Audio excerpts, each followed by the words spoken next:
Good evening and welcome back to the Imaginary Gallery. It's TJ, your host. Tonight's discussion is concerning current events, or fairly current events. It has to do with the cancel culture we find ourselves in, which I tend to believe has some kind of psychopathic, sociopathic, narcissistic roots to it. I'll begin with an example from a few years back. We had a particular television host, Laura Ingraham, and she happened to tweet out something about a survivor of a horrendous mass shooting. She made fun of him publicly. She'd said something about the fact that this kid didn't get what he wanted. His response was to fight back, to urge advertisers not to be a part of her show, and was trying to get other people to join in. So basically, he didn't like what she said. He's going to retaliate by trying to silence her, because she can't really have a show without any advertisers. This is America, and we're supposed to have what's called freedom of speech, if that even exists anymore, but we're supposed to pretend to believe that we have such a thing. So maybe she said something he didn't like. But why would that mean that in return she should be punished by having her tongue chopped out, basically?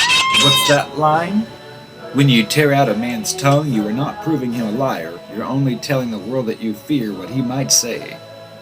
I would think the sensible thing would be if he really didn't like what she said, he could say something back. But the idea of attacking someone's platform to basically censor them because you disagree with something they've said or dislike something they've said, it's against the American way. We're supposed to have freedom of speech. We're supposed to be able to say what we want, no matter how unpopular it may be. There should be no consequences if someone just happens not to like it. The problem with this is if we start the censorship in that manner, and all it takes is for someone to make a suggestion based on their feelings or emotions, they're hurt because someone said something bad about them, silencing their voice is not the answer. Say you love Olivia Newton-John and you want to make sure her music is played in every city. Then one day she's captured on camera saying something out of context from another time period. Someone brings it to the forefront and says, look, she's racist. She said this statement about something. It could be something that wasn't even racist. It was twisted to make it look like it was. Imagine then if that happens. Then she'll be silenced. Or an example is if you have a strong stance about something. Maybe you are David Hogwash, and you're really anti-gun. But let's say next month there are 10 events that the media brings to us, as if they would, where 20 different people use their AR-15 to scare rioters and protesters and looters out of their home and save the lives of their children or pets, wives, and all of a sudden the news is full of pro-AR-15. So when you hear those people that used to say, nobody needs an AR-15, it's, you're right, now everybody needs 10 AR-15s. Well then imagine Mr. Hogwash goes publicly to state, we need to get rid of these guns. Take them away from the good people. Imagine then if he's censored. That's the risk you take with this type of slippery slope. I just don't get it. Which transfers to the modern day with this cancel culture stuff where all these people are destroying statues. Oh, that person owned slaves, gets destroyed. Which I think is ridiculous. None of us knew the person personally. For all we know, these people destroying these statues, if they were to go back in time and meet this person, they could have been good friends. They're judging them based on pieces of information, which is probably inaccurate anyway. I've learned that most of the history they teach us is fake.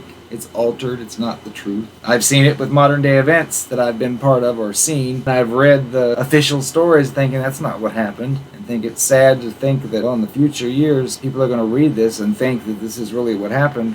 It's the Ministry of Truth. George Orwell's 1984 in full effect. I tell some people that's a documentary. It wasn't a work of fiction. That's what's happening. Real life events are being edited and changed, even though many of us know the real truth. But what can we do? Still, the idea of destroying property, I went on to a video about it. I was commenting, just using common sense and common courtesy, stating that there's no reason any person should go onto another person's property and destroy someone else's property that's not theirs. Some person on that site was responding, saying how horrible I was and how wrong I was, and yes, we should destroy things. And I said, okay, really? So let's say you go out and buy a brand new car tomorrow, and your neighbor just happens to hate that brand of car. So he decides he's going to go smash up your windows, flatten your tires, tear up your property. Well, because he's against it. He doesn't like what that company stands for. Is that that fine? And of course there was no response, because these creatures only know how to attack if you state something that disagrees with their viewpoint, but they don't have any logical or intelligent response for their position. I found it retarded when I heard that they're getting rid of Aunt Jemima because that's racist. Really? I think she's a rich lady. How's that racist? And then Uncle Ben's. It's just all foolish to demand that things be taken away because someone's feelings were hurt. It's a joke. And it kind of resembles the narcissistic creature's sense of entitlement, as if what they want must be the way things are, never minding maybe someone else loves Aunt Jemima or Uncle Ben's, or someone designed that logo, they like it. But because these other fools come in and make such a big ruckus, all of a sudden companies actually respond. I just think it's ridiculous. What do you think? Do you think we should remove something that someone finds offensive, keeping in mind that their feelings may be based on inaccurate information? Is it really worth it to destroy property, to get rid of certain brand names? Plus, look at some of the toys out there with pedophile buttons on them.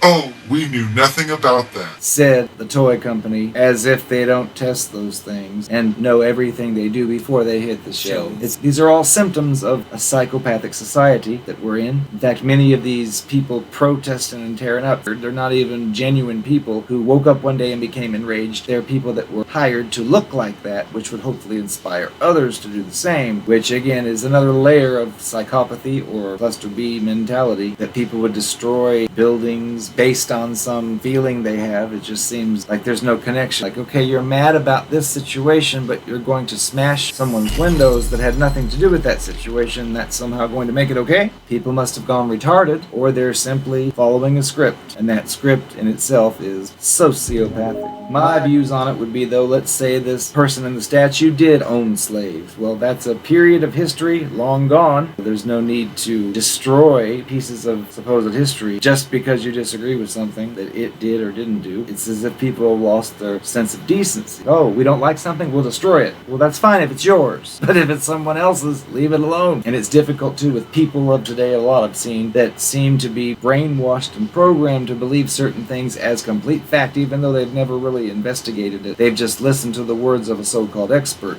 I'll try to have a conversation with them and point out, hey, that situation's not what you think it is, it's this. And then they just say, no, it's not. And then they don't have any counter argument. They don't have any facts to share to say, look, you think that way, well, here's the truth. It's this way, see, here's the proof. They don't have any of that. Usually I do, to my side. Some of these experts even lied to us.